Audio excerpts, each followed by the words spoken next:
Yeah, it's interesting because I would say I've always had a passion for education. My brother and I used to fight over who got to teach my little sister how to read. So it goes all the way back there. But my real passion is about social justice. So I've had a passion for how do we make a difference in people's lives. And so I think that school does that. I was a history teacher. I did TOK. There's a lot of things that I've taught, but then I saw that in administration, I can really encourage leadership and better outcomes for kids.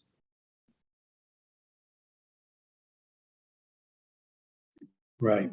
So for me, inclusion means that not only can every kid access the program educationally, but that everyone feels seen, respected, heard. And so for me, inclusion is as much about the social, emotional, and the cultural, as well as the academic. So regardless of ability, background, culture, that we know the kids who are with us and that we make it so that they feel, one, comfortable and successful in the school, regardless of those backgrounds.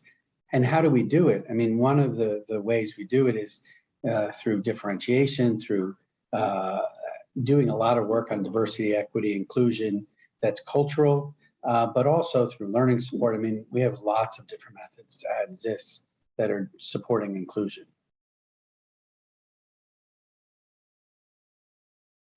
So for us, the pandemic really changed things during the pandemic. Went all online, we then went hybrid, and the period afterwards. Switzerland's an interesting case because we had very little lockdown here.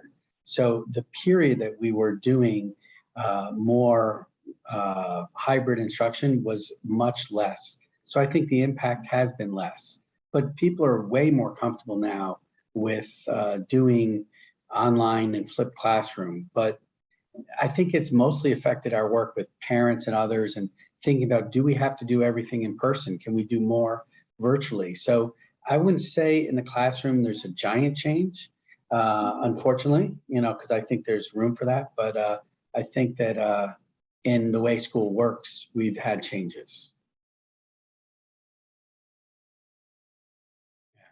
So I think that now there's a real need for online only schools, but only for certain kids. After the pandemic, we've seen an increase in mental health issues, kids who can't even make it to school. People who are out of school for a while found that this worked really well for them. Now, at the same time, and it's a cautionary tale because I think that what kids learn by being with their peers in school sometimes is more than the curriculum. But I've had kids here at Zurich International and even my last school before the pandemic who had to access material remotely. So there's a use for it, but I still think that in-person education, at least part of the time, is really important.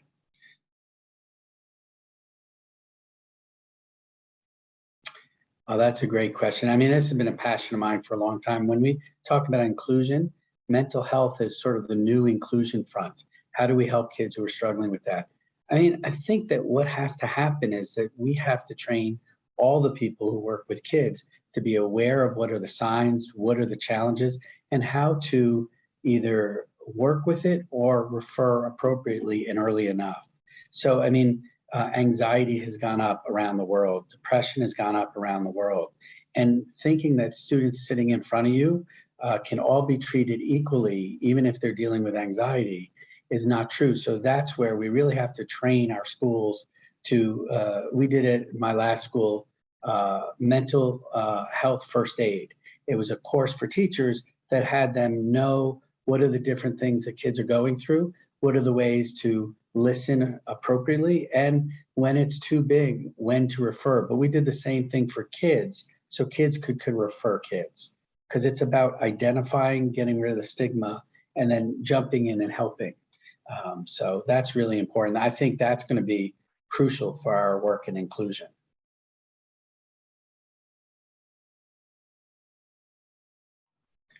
So when we talk about 21st century skills, there's some core skills that I think we've always needed and maybe didn't focus on strong enough.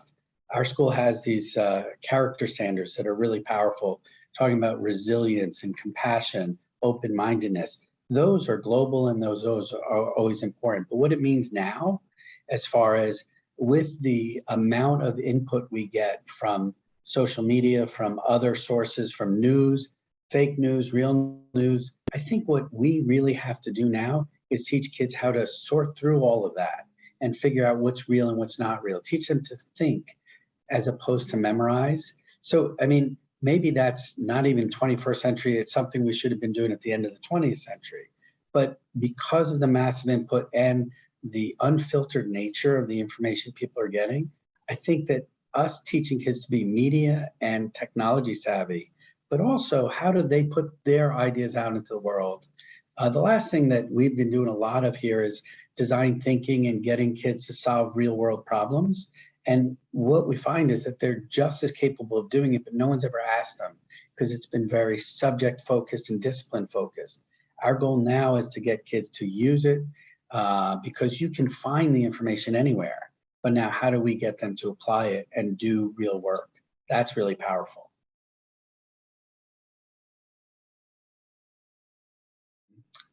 So again, I'm a high school principal, so I'm thinking mostly about high school because I still think that early education, there's a lot that still is teaching basics, literacy, numeracy, etc.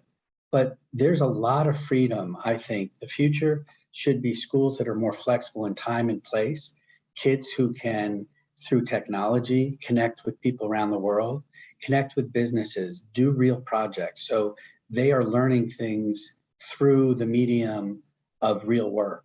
And, you know, when we have schools that are based completely on, you've got these graduation requirements, you have to do this seat time, it doesn't give them the freedom and the time to really explore. So my goal would be for schools, I love Sugatar Mitra and his whole idea of the independence of the learner. If we could find a way to make sure kids are learning basics so then they can move quickly to that, that would be really great. So that's what I'd hope for.